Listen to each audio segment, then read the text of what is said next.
شاہنامے میں آپ کا استقبال ہے۔ میں ہوں حسین افسر۔ ایران کے منجمد اثاثوں کی مالیت کتنی ہے اور کس ملک میں کتنے ارب ڈالرز موجود ہیں، یہ سوال بہت دنوں سے گردش کر رہا ہے۔ سوشل میڈیا پر اس سوال کے کچھ جوابات بھی آئے ہیں، اور ایک اخبار کے مطابق امریکہ اور ایران کے مذاکرات کے دوران تہران نے واشنگٹن سے اپنے منجمد اثاثوں کی بحالی کا مطالبہ کیا ہے۔ ایران کے منجمد اثاثے کتنے ہیں، اس بارے میں کوئی تصدیق شدہ معلومات دستیاب نہیں، لیکن ایران کی سرکاری رپورٹس و ماہرین کے مطابق ایران کے بیرون ملک منجمد اثاثوں کی کل مالیت 100 ارب ڈالر سے زیادہ ہے۔ یہ اثاثے وہ رقوم ہیں جو ایران نے تیل کی فروخت اور دیگر ذرائع سے حاصل کی، لیکن امریکی اور عالمی پابندیوں کے باعث انہیں غیر ملکی بینکوں میں روک دیا گیا ہے۔ ایران پر پابندیوں کا آغاز 1979 کے بعد ہوا، جو ایران کے جوہری پروگرام کے باعث مزید سخت ہوئی۔ رپورٹس کے مطابق ایران کے منجمد اثاثے مختلف ملکوں میں موجود ہیں، جن میں چین میں کم از کم 20 ارب ڈالر، ہندوستان میں 7 ارب ڈالر، عراق میں تقریباً 6 ارب ڈالر، قطر میں 6 ارب ڈالر، جاپان میں 1.5 ارب ڈالر کے اثاثے موجود ہیں۔ امریکہ کے پاس ایران کے تقریباً 2 ارب ڈالرز کے اثاثے، جبکہ یورپی ممالک میں ایران کے اثاثے ہیں، جس میں لگزمبرگ کے پاس ایران کے تقریباً 1.1 ارب ڈالر منجمد ہے۔ ایران کے ان اثاثوں کی اہمیت اس لیے زیادہ ہے کہ ایرانی معیشت کئی برسوں سے پابندیوں کے باعث دباؤ کا شکار ہے، جس کے نتیجے میں ملک مہنگائی اور کرنسی کی قدر میں کمی جیسے مسائل کا سامنا کر رہا ہے۔ ماہرین کے مطابق اگر یہ اثاثے بحال ہو جائیں تو ایران اپنی معیشت کو سہارا دینے اور انفراسٹرکچر بہتر بنانے اور جنگ کے بعد بحالی کے عمل کو تیز کر سکتا ہے۔ بہرحال یہ مشکل لگ رہا ہے کہ اثاثے بحال کیے جائیں گے، کیونکہ امریکہ کا مقصد ہی یہی ہے کہ ہر طرح سے ایران کو کمزور کیا جائے، اس کو بے دست و پا کیا جائے۔ ایران کے سابق سپریم لیڈر آیت اللہ العظمیٰ علی خامنئی کی شہادت کو تقریباً 2 ماہ گزر گئے ہیں، لیکن اس کے باوجود ان کی تدفین کے مقام کے حوالے سے تاحال کوئی حتمی فیصلہ نہیں کیا جا سکا ہے۔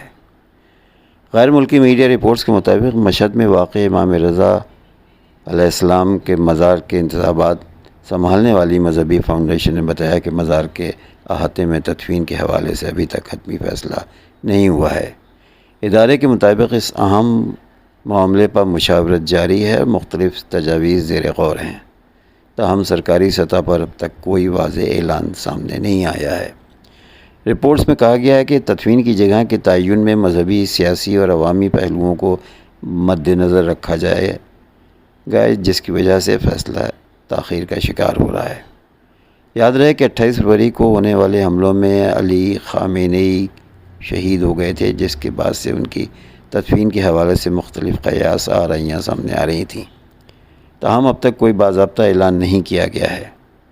ماہرین کے مطابق سابق سپریم لیڈر کی تدفین کا مقام ایران میں ایک اہم علامتی اور سیاسی حیثیت رکھتا ہے، اس لیے اس فیصلے میں احتیاط برتی جا رہی ہے۔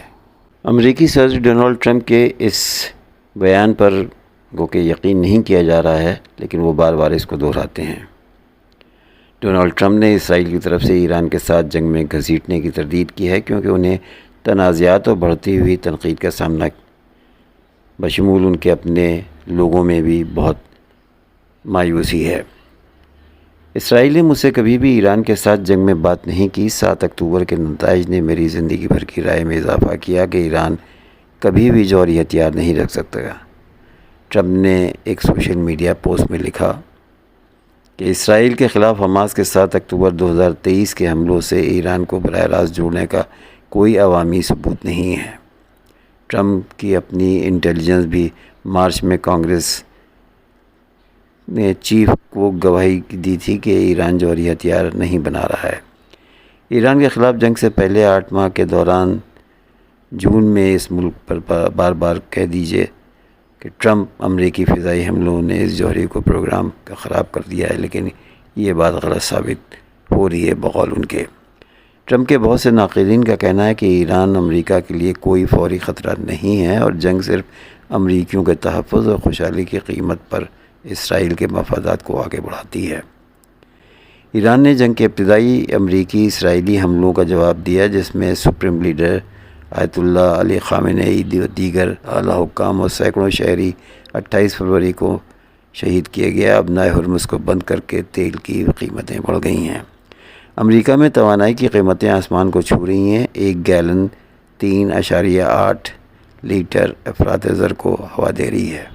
جرمنی کے شہر موئرز کے علاقے ڈونسبرگ کے گرودوارے میں پرتشدد تصادم کے نتیجے میں کم از کم 11 افراد زخمی ہو گئے ہیں۔ مبینہ طور پر مذہبی احاطے کے اندر کیے گئے اس تصادم کے ویڈیو سوشل میڈیا پر گردش کر رہے ہیں، جس میں 2 گروہوں کے درمیان جسمانی جھگڑا دکھایا گیا ہے۔ پریشان کن تصویروں سے پتہ چلتا ہے کہ لڑائی میں چاقو اور کرپان سمیت تیز دھار کی چیزیں استعمال کی گئی ہیں۔ جرمنی اخبار بلڈ کے رپورٹ کے مطابق تقریباً 40 افراد جھگڑے میں ملوث تھے، جس نے پولیس ایک بڑے رد عمل کو جنم دیا، جس میں خصوصی پولیس ٹیکنیکل یونٹس کی تعیناتی بھی شامل ہے۔ عینی شاہدین نے بتایا کہ مذہبی احاطے کے اندر بلیڈ ہتھیاروں کے علاوہ کالی مرچ کے اسپرے اور یہاں تک کہ آتشی اسلحہ بھی استعمال کیے گئے ہیں۔ ਪਿਛਲੇ 4-5 ਮਹੀਨੇ ਤੋਂ ਇਹਨਾਂ ਦੁਆਰਾ ਬਿੱਲਾਂ ਦਾ ਭੁਗਤਾਨ ਨਹੀਂ ਕੀਤਾ ਜਾਂਦਾ, ਬਿਜਲੀ ਦੇ ਬਿੱਲ ਨਹੀਂ ਭੁਗਤਾਨ ਕੀਤੇ ਜਾਂਦੇ, ਜਿਹੜੇ ਮਾਹਨੂੰ ਪੈ ਕੇ ਬਾਰ-ਬਾਰ ਫਾਈਨ ਪੈ ਕੇ ਬਿੱਲ ਆਉਂਦੇ ਹਨ। ਉਹਨਾਂ ਦੀਆਂ ਚਿੱਠੀਆਂ ਸਬੂਤ ਵੀ ਅਸੀਂ ਆਪ ਜੀ ਨੂੰ ਪੋਸਟ ਰਾਹੀਂ ਸਾਰੀ ਸੰਗਤ ਨੂੰ ਸ਼ੇਅਰ ਕਰਾਂਗੇ।